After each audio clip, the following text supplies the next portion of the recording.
Have you ever looked at a government decision about a piece of land, maybe a new development or a rezoning, and just thought to yourself, how on earth did they get that so wrong?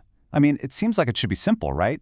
But so often, these things just spiral into public outrage, embarrassing reversals, and huge taxpayer-funded payouts. So where does it all go off the rails? Let's dig in. You know, it really all boils down to this one question. Governments have access to incredible amounts of high-quality data, and yet somehow all that good data doesn't always lead to a good defensible decision. So today, we're going to unpack exactly why that happens and look at a really clever two-part solution designed to fix it. So here's the thing. The problem isn't usually that these bad decisions are illegal. In fact, most of the time, they're perfectly lawful. The real issue, the thing that causes all the headaches, is that they are procedurally fragile. Now, what does that mean? It means the process for making the decision is weak, it's opaque, and it's just really vulnerable to breaking down, even when everyone involved has the best intentions. And this is a massive governance risk. This isn't a left-wing or a right-wing thing. It happens to governments of all stripes. The failure point is the process. Expert advice gets ignored, but nobody really knows why. Huge legal and financial risks don't even get flagged until it's way too late. And guess who ends up footing the bill for all the lawsuits and compensation? Yep, the taxpayer. Okay, so how do we even begin to fix this mess? Well, the solution starts from the ground up. You have to get the technical foundation right first. You need one single, reliable source of truth for all your location-based information.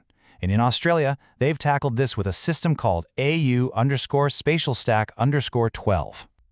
Think of this system like the ultimate digital filing cabinet for everything to do with location in Australia. It's built in 12 distinct layers. It starts way up high with cosmic principles and drills right down to the nitty-gritty, like the legal boundary of a single block of land. The whole point is to make sure that everyone, from a federal statistician to a local council planner, is working from the exact same, completely auditable data. Now, the official technical term for this is a spatial ontology, but please don't let the jargon scare you off.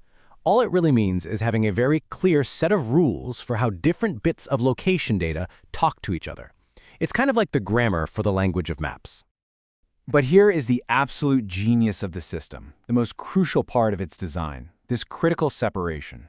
The system draws a big, thick, hard line between data that is authoritative, meaning it has legal power, and data that's non-authoritative, which is used for analysis.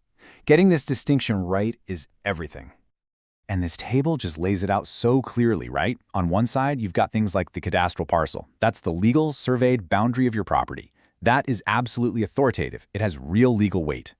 But on the other side, you've got something like a statistical region, the kind used for the census. Incredibly useful for analysis, for sure, but it has zero legal power to decide your property rights or your council taxes.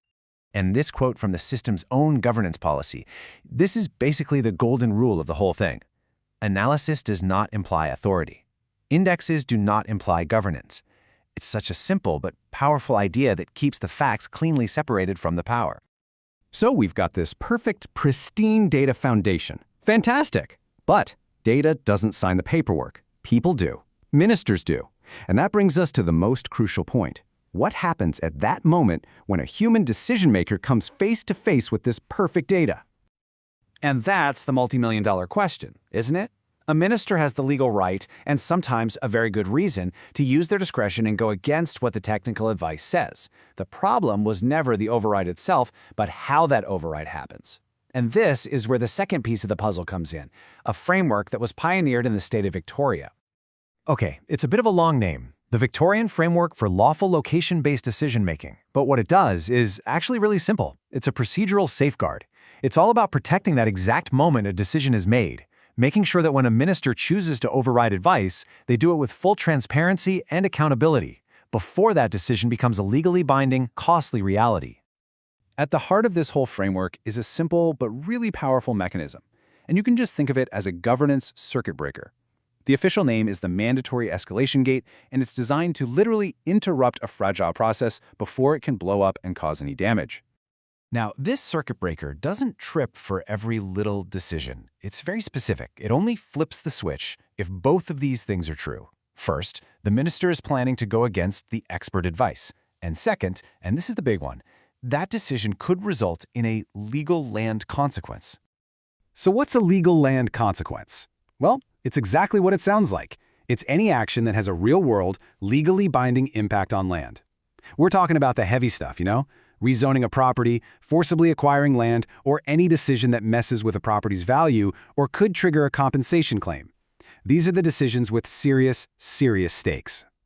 So bam! Both triggers are hit. The circuit breaker trips. Now, it doesn't kill the decision. It's not a veto. What it does is force a pause.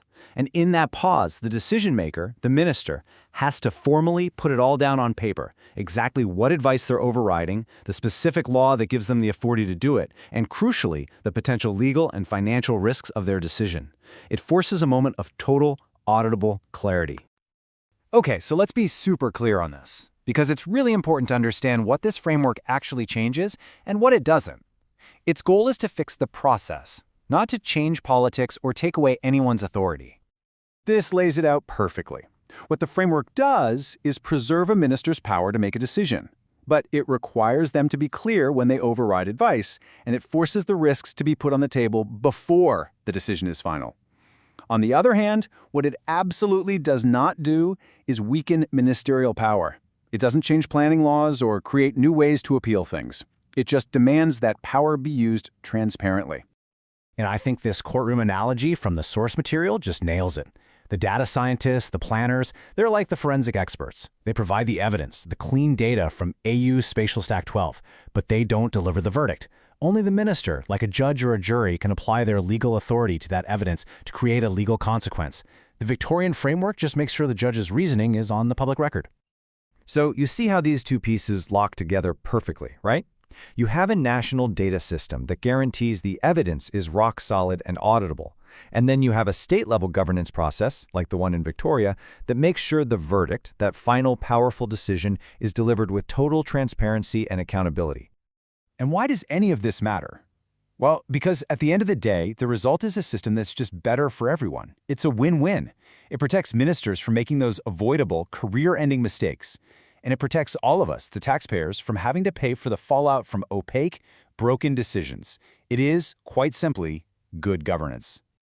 And that's really the question to leave you with, isn't it? We have entire complex laws that spell out what a government can decide. So shouldn't the rules for how they make that decision be just as clear, just as robust, and just as accountable?